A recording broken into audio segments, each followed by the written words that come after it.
um belo número. Eu comecei aqui a gravação e aí a gente pode começar a aula. Porque, olha só como é muito simples o que a gente conversou com vocês. A gente disse assim, né? Que cada um de nós tem um patrimônio jurídico próprio, né? Que é composto por esses direitos e deveres patrimoniais. Então, assim como a gente fala de um patrimônio econômico, a gente pode falar também de um patrimônio jurídico. O que significa? Assim como economicamente eu tenho os meus bens e direitos, é a parte positiva do meu patrimônio, e as minhas dívidas e obrigações é a parte negativa do meu patrimônio, né? Juridicamente, eu tenho uma série de direitos, né? Créditos, que são a parte positiva do meu patrimônio jurídico, e uma série de deveres, né? Ou débitos, que são a parte negativa do meu patrimônio. Tá beleza? Nesse sentido, a gente conversa sobre direitos patrimoniais. E diz que direitos patrimoniais, né, mais do que aqueles direitos que têm relevância econômica, né, não é precisamente isso, embora eles também tenham, né, mais do que serem direitos que têm relevância econômica, eles são esses direitos que nós adquirimos ao longo de nossas vidas pela realização de fatos jurídicos, ou seja, de fatos normativamente previstos como sendo propulsores desses direitos e deveres. Assim é que a gente chama de direitos patrimoniais todos esses direitos que nós adquirimos ao longo de nossas vidas pela realização de fatos jurídicos. E nesses direitos, cada um de nós somos diferenciados uns dos outros. Agora, nós chamamos de direitos de personalidade ou de direitos de humanidade no âmbito do direito privado, né? E de direitos e garantias fundamentais no âmbito do direito público e do direito constitucional especificamente, dos direitos que não dependem da realização de nenhum fato jurídico, né?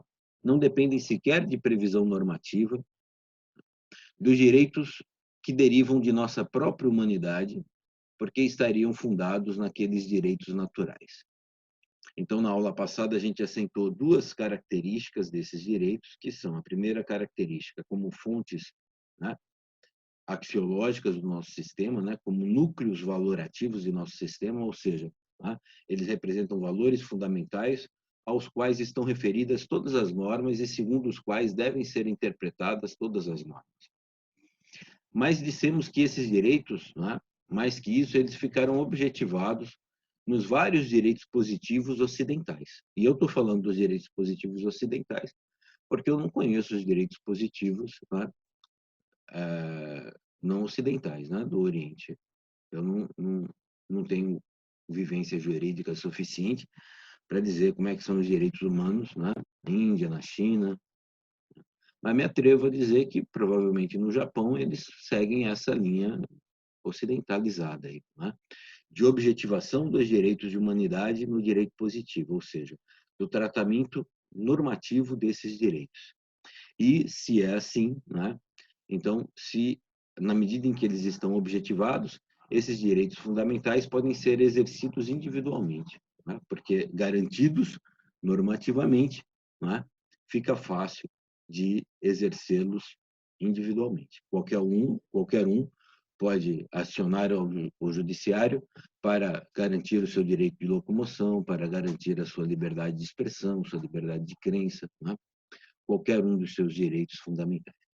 Então, nós falamos assim, no âmbito do direito privado, eles são chamados de direitos da personalidade pelo nosso Código Civil, e para alguma doutrina, né, para uma parte importante de nossa doutrina, até deveriam ser chamados de direitos de humanidade, porque eles são absolutamente fundamentais para toda a espécie humana e derivam da própria humanidade da pessoa.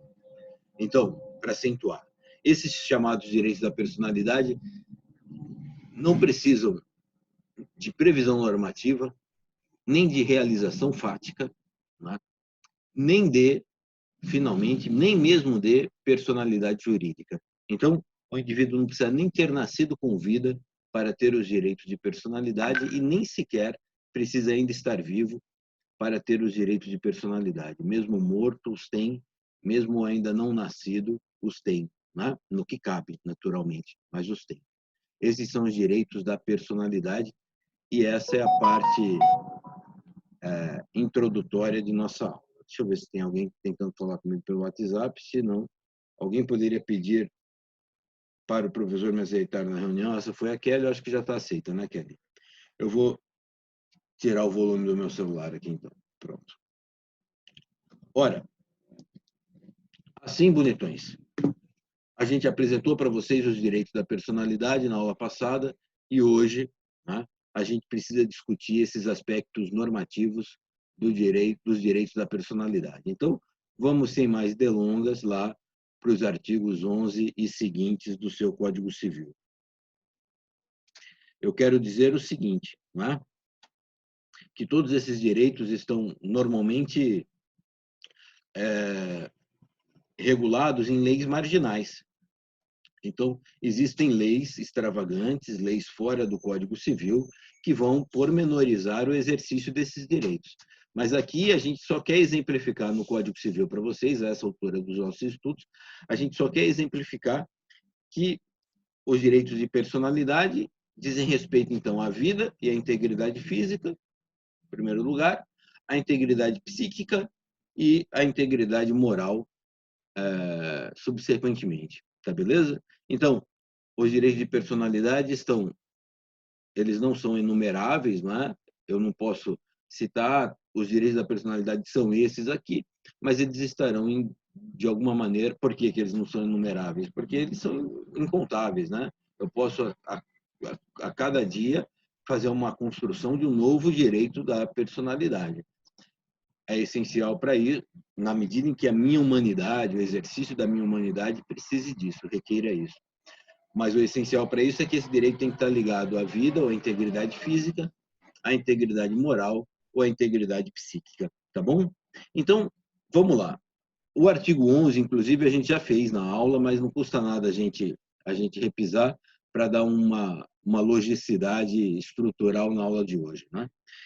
Diz o artigo 11: com exceção dos casos previstos em lei, os direitos da personalidade são intransmissíveis e irrenunciáveis, não podendo seu exercício sofrer limitação voluntária. Eles são muito mais do que intransmissíveis e irrenunciáveis, tal qual eu te passei lá na nossa aula escrita, né? Coloquei lá no portal, na aula escrita e tal. Mas vamos ver essa coisa da intransmissibilidade e da irrenunciabilidade. Se eles são os direitos de minha própria humanidade, então eu não posso transferir para a outra pessoa. Eles nascem e morrem comigo, né? É isso que significa a sua intransmissibilidade. Ora, porque senão eu estaria abrindo mão de minha humanidade. Se eles são direitos típicos de minha humanidade, eu não posso transmiti-los a ninguém mais, naturalmente. E eu não posso renunciá-los, porque isso significaria renunciar à minha própria condição humana, tá? Especialmente essa questão da irrenunciabilidade, ela traz algumas dificuldades importantes para a doutrina e para a jurisprudência, quando você trata de hierarquização dos direitos da personalidade, né? A hierarquização desses próprios direitos fundamentais, tá beleza? A gente vai tentar mostrar isso para vocês, né? Com base nessa irrenunciabilidade aí, vamos citar vários exemplos, tá bom? Mas antes de seguir em diante, eu queria citar algumas outras características doutrinárias desses direitos da personalidade, né? Algumas características que são fundamentais. Diz a doutrina que eles são imprescritíveis. Naturalmente que eles têm que ser imprescritíveis, porque se eles são irrenunciáveis, né? Eu não posso renunciar a abrir mão desse direito, eu também não posso querer que prescreva a ação que é referida à defesa desse direito, né? Prescrição a gente vai estudar no final do ano, mas é o prazo para o exercício da pretensão, ou seja, o prazo para exercer qualquer ação que se dê com base à violação de um direito meu. Se eu não posso abrir mão desse meu direito, eu também não posso abrir mão do meu direito de defender esse meu direito. Tá beleza? Muito bem. Então, eles seriam imprescritíveis. A doutrina diz que eles são absolutos, né? Simplesmente para indicar que eles são oponíveis erga omnes. O que significa essa oponibilidade erga omnes? Olha só que interessante, né? Quem me deve o meu salário é a Universidade de Santa Cecília, não é isso? E eu não posso cobrar o meu salário de você. Não faz o menor sentido isso, porque no direito obrigacional eu sempre tenho um vínculo entre uma pessoa e uma outra pessoa específica, lá. Então a gente não tem uma oponibilidade a todos, nós temos uma oponibilidade do meu direito só àquela pessoa específica, tá beleza? Então você tem aí vários requisitos, depois vocês vão estudar em processo civil tal, para você impor uma ação contra alguém, mas basicamente, né, esse indivíduo tem que ser verdadeiramente o seu devedor, né? Então, normalmente, os direitos são oponíveis inter partes, né, entre aquelas pessoas específicas. Os direitos da personalidade são oponíveis erga omnes, ou seja, contra todas as pessoas, né? O meu direito à vida é oponível erga omnes, o meu direito à integridade física e à integridade moral e à integridade psíquica é oponível erga omnes. Você vê aí hoje, não é? Quer dizer, atualmente, né, algumas pessoas do Supremo alegando que o Abraham Weintraub teria praticado crime contra a honra dos ministros do Supremo Tribunal Federal. Ora, se ele praticou crime contra a honra, isso é para nós, né, um exemplo de proteção dos direitos da personalidade na esfera penal. Ele teria também a responsabilidade de ressarcir civilmente esses direitos da personalidade, tá beleza? E qualquer um que fale contra a honra de alguém comete uma violação de direitos da personalidade, tendo ou não cometido crime, que é uma outra coisa. Tá beleza? Até aqui? Muito bem. Ora, sobretudo, eu quero que você tenha acentuado essa oponibilidade erga omnes, né? Deixa eu colocar aqui no... Não precisa. Erga ERGA, né? Erga omnes. Essa é a oponibilidade dos direitos da personalidade. Aí, a gente pode seguir aqui, eu me comprometo, né, a, a, a demonstrar para vocês essa irrenunciabilidade do direito da personalidade. Depois vem o artigo 12, estabelece uma dupla proteção aos direitos da personalidade. Né? Não confunda essa dupla proteção que nós vamos tratar agora com aquele duplo aspecto, né? O aspecto axiológico de núcleo valorativo do sistema e o aspecto objetivo enquanto direitos positivados. Tá beleza?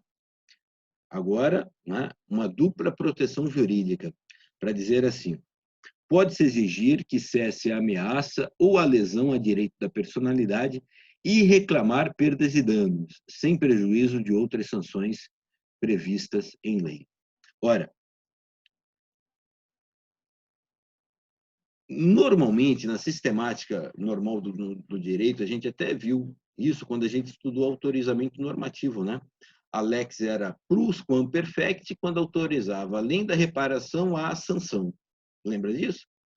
A lex era perfecti quando autorizava só a reparação, né? O restabelecimento do status quo ante bellum, né? E a lex era imperfecti quando autorizava só a sanção.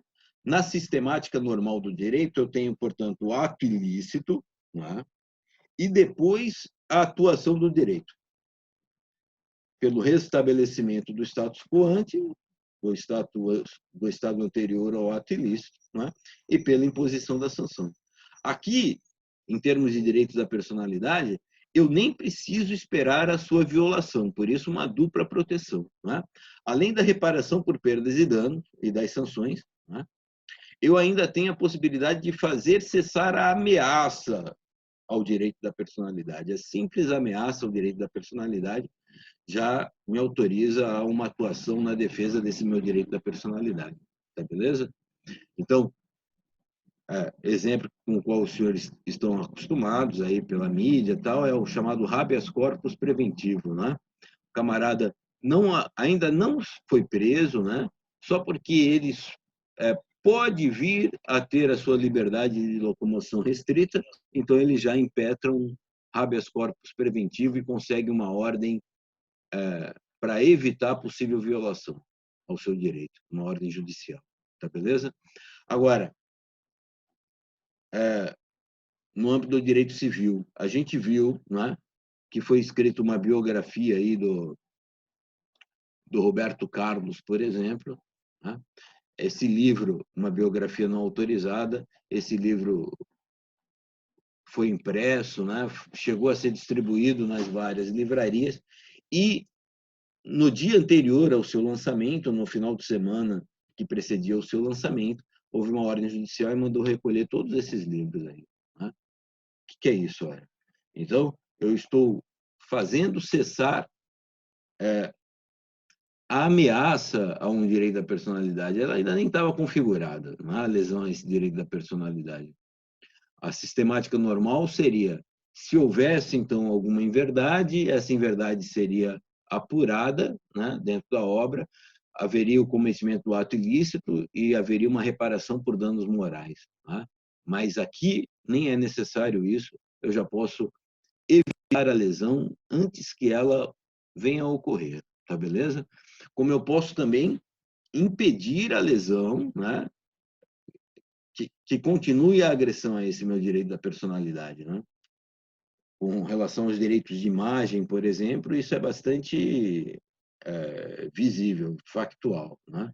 Vocês talvez sejam muito novos e não se lembrem, mas o Ronaldo, por exemplo, lembra disso. A Daniela Sicarelli, que chegou a se casar com o Ronaldo Fenômeno, não é? Ela foi filmada em uma praia do litoral europeu aí, não é? Por um paparazzi, fazendo coisas que se faz privadamente. Ora, esse vídeo foi lançado na internet, não é? E simplesmente o Google, ordem judicial partiu aqui do Brasil para que o Google retirasse esse vídeo do ar, retirasse primeiro a possibilidade de acesso a partir do Brasil a esse vídeo e depois retirasse esse vídeo do ar. Tá beleza? Por quê? Porque é a imagem do indivíduo que está sendo protegida, essa integridade moral que está sendo aqui protegida, é um direito da personalidade. Então, eu vou fazer cessar a ameaça ou a efetiva lesão. Tá? Não se trata só de reparação. Eu vou impedir que continue sendo lesado o direito da personalidade. Tá beleza? Hoje em dia, o caminho é de recrudescimento até dessa proteção, né? É de recrudescimento. Você veja que hoje quem divulga uma foto que recebeu, tal, né? Um nude que recebeu, ele pode até responder criminalmente. Né? Hoje em dia, o ex-namorado que divulga imagens da ex-namorada ou vice-versa pode até responder criminalmente. Ora, a proteção aos direitos da personalidade vem só sendo ampliada. Né? E existem pessoas, inclusive, que entendem. Existem pessoas, não, esse entendimento é majoritário mesmo, né? Que não, que existe até um princípio de vedação ao retrocesso. Depois que eu reconheço e protejo um direito da personalidade, eu não posso mais voltar atrás. Né? Se eu retroceder nesse meu reconhecimento, isso seria uma ilicitude. Eu não posso mais fazer isso. Né? Para te dar uma noção. Ora, é direito fundamental do homem, não é? Da humanidade, a liberdade, não é? A igualdade. Portanto, o casamento entre homossexuais, por exemplo, é um direito fundamental, pelo princípio da felicidade, né? Cada homem pode procurar a sua felicidade, coisa e tal. Mas alguns países não reconhecem esse direito ainda e tudo mais, né? E alguns casais ou pares homossexuais não puderam se casar por conta disso. A gente já teve o reconhecimento no Brasil, né? Não na lei, né? Através da jurisprudência e por posicionamento do Conselho Nacional de Justiça e tudo mais. Hoje em dia você tem uma regulamentação mandando que os cartórios, né, de registro das pessoas naturais procedam a esses casamentos. Muito bem. Seria possível uma lei voltar atrás, hoje, e não mais permitir o casamento homossexual no país? É entendimento meu e seria entendimento da maioria de que não, né? De que não seria possível mais essa vedação pelo princípio pela proibição do retrocesso. Uma vez reconhecido um direito, eu não posso mais voltar atrás. E essa proteção jurídica, então, tende só a aumentar, tá beleza? Muito bem. Agora eu vejo o parágrafo único, que interessante. Esse parágrafo único aí é muito interessante, é indicativo para nós desses direitos da personalidade. Em se tratando de morto, terá legitimação para requerer a medida prevista neste artigo o cônjuge sobrevivente ou qualquer parente em linha reta, ou colateral até o 4º grau. Tá beleza? Então, o morto tem também proteção ao direito da personalidade. É claro que ele não tem mais direito à vida, né? E nem à integridade psíquica, mas ele continua tendo direito à sua integridade física e à sua integridade moral. Eu não posso violar o túmulo para retirar lá a parte de um morto, né? Eu não posso comercializar o corpo morto de uma pessoa com uma faculdade de medicina, né? Eu não posso dispor do corpo de ninguém morto da maneira como eu queira, né? Não, mas ele não tem mais liberdade mesmo, deixa eu fazer um sexo aqui com esse cadáver, né? Necrofilia, é crime, né? É, e os demais, né? Em geral, são capturados como vilipêndio a cadáver e tudo mais. Ora, nós temos então aqui o que? A proteção à pessoa morta, que me indica que os direitos o que me comprova, não me indica, me comprova que os direitos da personalidade não cessam nem com o fim da personalidade jurídica. Por isso é que uma parte da doutrina diz não deviam nem se chamar direitos da personalidade, deveriam se chamar direitos de humanidade. Tá beleza? Aí vem 13, né? Então, senhores, né, sempre que quiserem, interrompam aqui, né? Eu não estou mais na sala do Zoom, de vez em quando eu abro, né? Mas eu não estou aqui na sala do Zoom, estou aqui no código, tá? Mas assim, abram o seu microfone e me interrompam aí, em caso de qualquer dúvida, naturalmente, né? 13. Salvo por exigência médica, é defeso o ato de disposição do próprio corpo quando importar diminuição permanente da integridade física ou contrariar os bons costumes. Diminuição permanente da integridade física ou contrariar os bons costumes. Isso significa o seguinte: você está livre, absolutamente livre, para cortar as suas unhas, né, para depilar o seu corpo, né, porque isso não afeta a sua integridade física, não contraria os bons costumes, nem nada disso. Mas é defeso o ato de disposição do próprio corpo. Você não pode dispor do seu próprio corpo se isso contraria em alguma medida a sua integridade física. Isso, por exemplo, coloca algumas questões para nós sobre o uso desses alargadores, dessas próteses subcutâneas, sabe aquelas próteses de chifre e tal, né? Aqueles alargadores que vão fazendo crescer a orelha e tudo mais, né? Piercings e tal. Tudo isso são coisas que, em alguma fase, suscitaram algum tipo de problema com relação a direitos da personalidade, porque os atos de disposição do próprio corpo são ineficazes, né? São absolutamente ineficientes, eles são nulos de pleno direito, se eles importam essa redução da integridade física. Então, né, se a gente extrapolar e alguém quiser tirar uma falange do dedo, né, porque acha que fica mais bonito, por exemplo, né? Existem esses procedimentos por aí, né?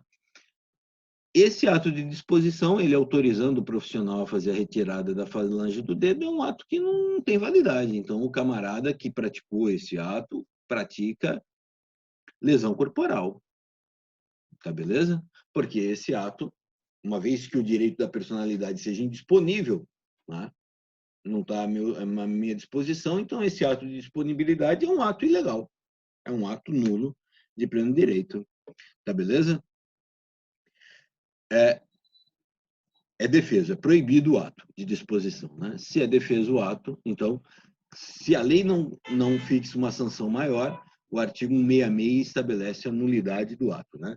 Que são nulos os atos proibidos por lei, tá beleza? Se não existe uma outra sanção maior. Então, no mínimo, você teria a nulidade desse ato, tá beleza? Quando isso contraria os bons costumes, isso é uma coisa mais complicada, né? Né? Diminuição da integridade física ou contrariar os bons costumes. Contrariar os bons costumes, pelo amor de Cristo, né? Bons costumes é assim, né? Existem, já me avisaram aqui dos 10 minutos, qualquer coisa a gente faz a interrupção em volta. Existem, né,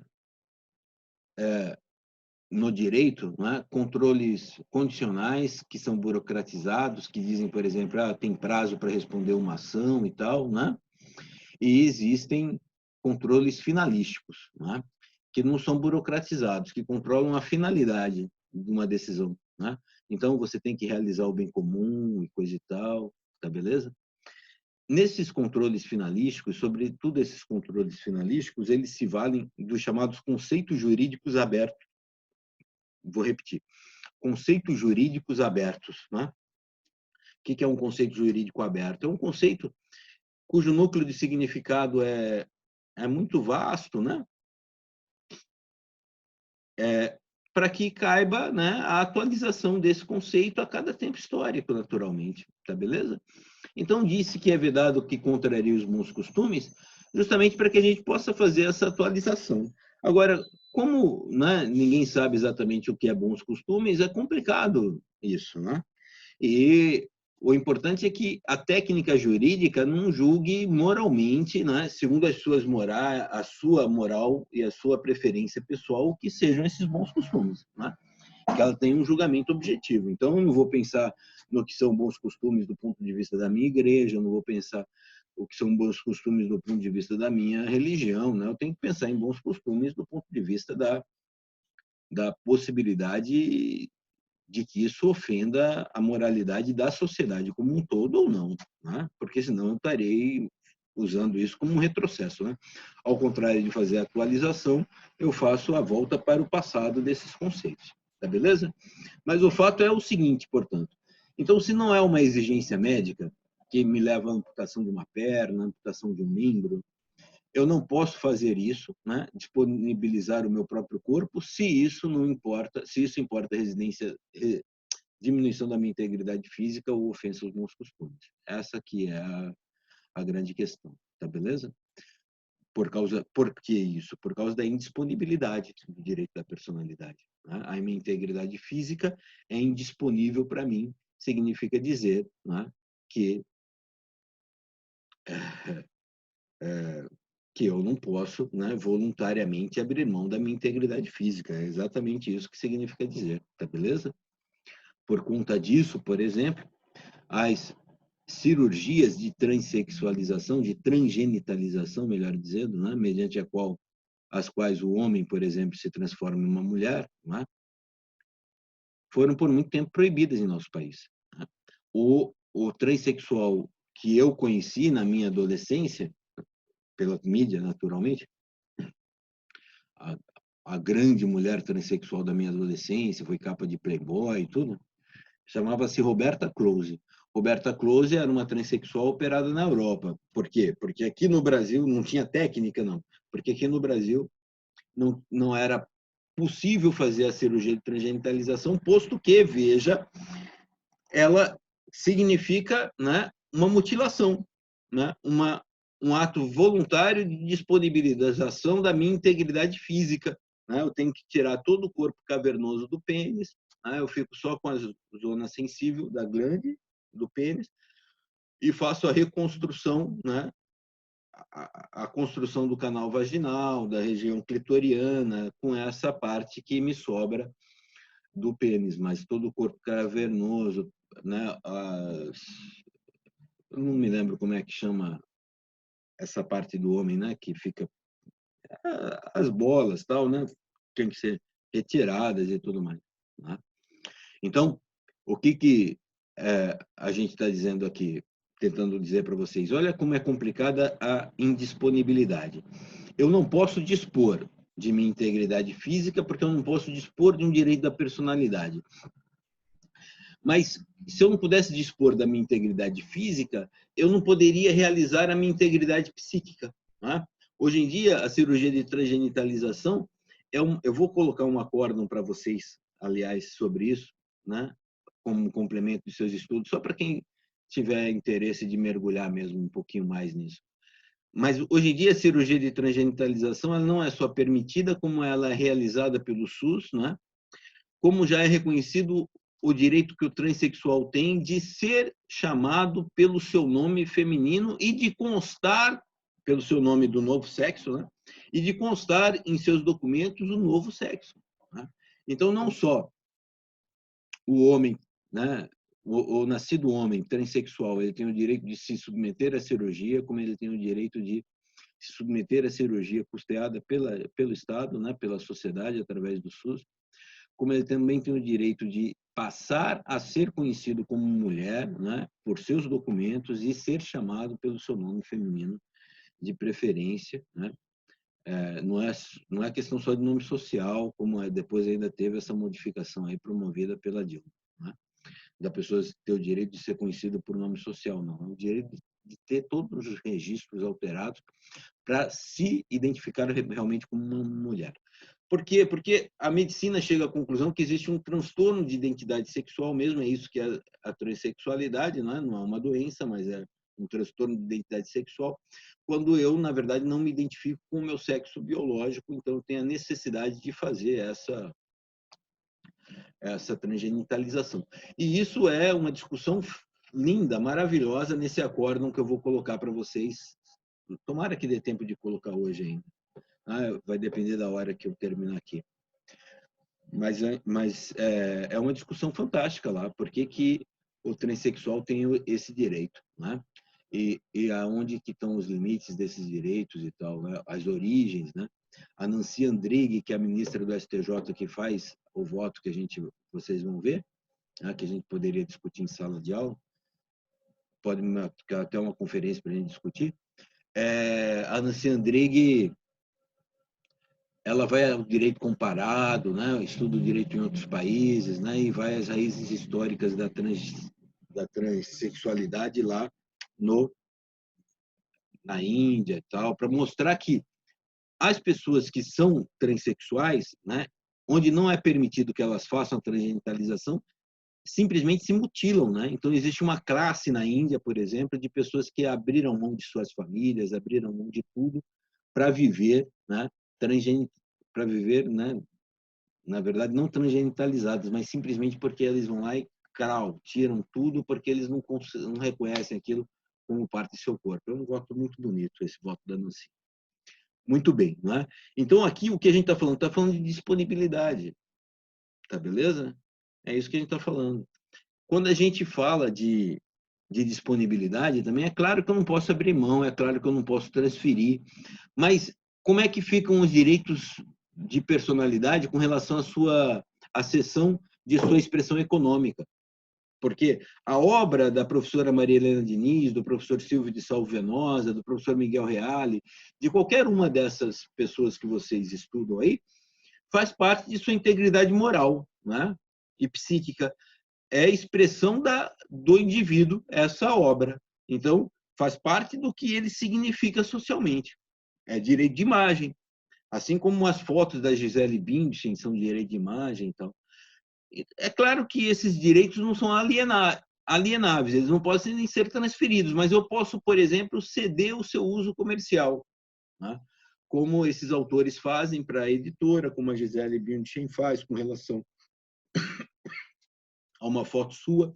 Isso não significa que ela está permitindo, né, que ela está transferindo essa imagem dela.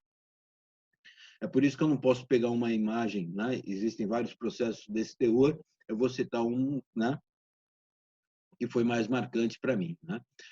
Pegaram uma imagem da Luma de Oliveira, que depois foi casado com a Ike Batista, mas na minha época era uma mulher gloriosa, linda, tal. Pegaram uma imagem dela, né? Uma revista alemã, europeia, fez isso, pegou uma imagem dela no carnaval e tal e vinculou com a prostituição no Brasil. Ora, É evidente que isso não é possível, porque nem sequer o fato de que eu cedo a minha imagem para um uso comercial, né, ou em favor de um clube, ou em favor de uma marca, né, faz com que eu tenha perdido o direito a essa imagem. Para você ter uma ideia, o arquiteto que é contratado para fazer um projeto, por exemplo, ele tem direito intelectual sobre aquele projeto. Não pode o